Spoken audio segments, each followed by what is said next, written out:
બાપુ એક સુંદર મજાનો ધાર્મિક પ્રસંગ છે। ભારતની પવિત્ર ભૂમિ એટલે વૃંદાવન, અને આ વૃંદાવનમાં એક સંત મહાત્મા રહેતા હતા। અને આ સંત મહાત્મા ભગવાન શ્રી કૃષ્ણ અને રાધા રાણીના યુગલ સ્વરૂપના પરમ ભક્ત હતા, અને નિરંતર એ ભગવાન શ્રી કૃષ્ણ અને રાધા રાણીની ભક્તિમાં લીન રહેતા।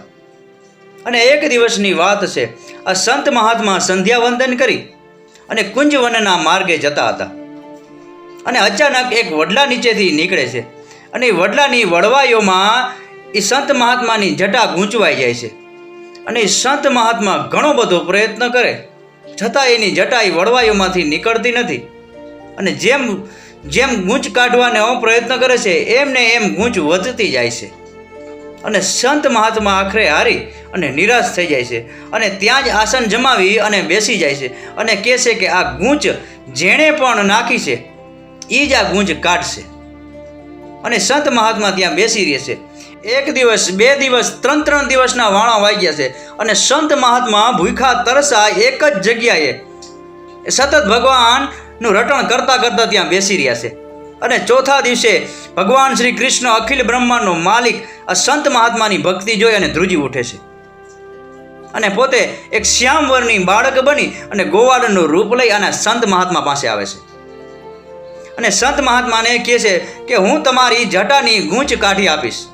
અને સંત મહાત્મા કહે છે કે ખબરદાર બાળક, આગળ ના આવતો, આ જટાની ગૂંચ તો જેણે જટામાં ગૂંચ પાડી છે એ જ કાઢશે, અને તું કોણ છે? અને એ બાળક રૂપી ભગવાન શ્રી કૃષ્ણ કહે છે કે હું આ ગામનો જ વતની છું, હું એક ગોવાળ છું। અને સંત મહાત્મા ને એ બાળક ઘણી બધી વિનંતી કરે છે, અને એની જટામાંથી ગૂંચ કાઢવાનો પ્રયત્ન કરે છે, પરંતુ સંત મહાત્મા એને ના પાડે છે। અને આખરે એ સંત મહાત્માને ભગવાન શ્રી કૃષ્ણ પોતાનું સ્વરૂપ દેખાડે છે, અને કહે છે કે હું ભગવાન શ્રી કૃષ્ણ છું, અને હું જ તારી જટામાં ગૂંચ પાડવા આવ્યો હતો, અને હું જ તારી જટામાંથી ગૂંચ કાઢીશ। અને ત્યારે સંત મહાત્મા કહે છે કે તમે કયા કૃષ્ણ છો? સંત મહાત્માની વાત સાંભળી અને ભગવાન શ્રી કૃષ્ણ પણ અચંબિત થઈ જાય છે, અને કહે છે કે તમે કહો છો કે કયા શ્રી કૃષ્ણ? એટલે કૃષ્ણ કઈ 4-5 પ્રકારના છે?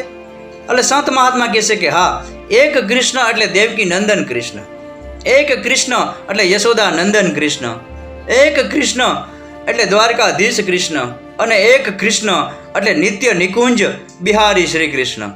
આમાંના તમે કયા કૃષ્ણ છો? અને ત્યારે ભગવાન શ્રી કૃષ્ણ એ સંત મહાત્માને કહે છે કે તમારે કયા કૃષ્ણનું કામ છે?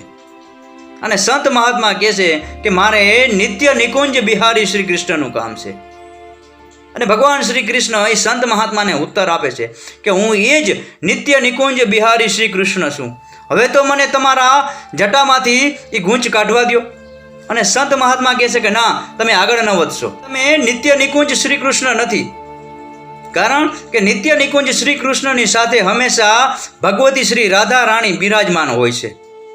અને સંત મહાત્મા આટલું બોલે છે ત્યાં તો આકાશમાં વીજળી થાય છે, અને વીજળીમાંથી રાધા રાણી પ્રગટ થઈ અને ભગવાન શ્રી કૃષ્ણની બાજુમાં ઊભી જાય છે, અને સંત મહાત્માને કહે છે કે સંત મહાત્મા, રાધા અને કૃષ્ણ અલગ નથી, એમના દેહ અલગ છે, પરંતુ જીવ એક છે, અને રાધા કૃષ્ણ એકમેકના પૂરક છે। હવે અમે તમારી જટાની ગૂંચ કાઢશું। અને આ યુગલ સ્વરૂપમાં રાધા અને કૃષ્ણને જોઈ અને સંત મહાત્મા દળદળ આંસુડે રોઈ પડે છે, અને ભગવાન શ્રી કૃષ્ણ અને રાધાજીના ચરણોમાં એ પોતાનું શીશ ઝુકાવી દે છે।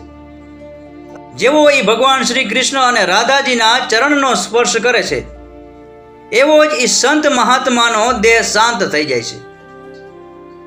અને બાપુ વિચાર કરો કે આ કેવા સંતો હતા કે એમની ભક્તિ, એમનો વિશ્વાસ પ્રભુ પ્રત્યે કેટલો અનેરો હતો, અને એમની ભક્તિ અને વિશ્વાસ જોઈ અને અખિલ બ્રહ્માંડના માલિકને પણ ત્યાં ઝૂકવું પડે છે, અને એને હજરા હજુર પરચા આપવા પડે છે।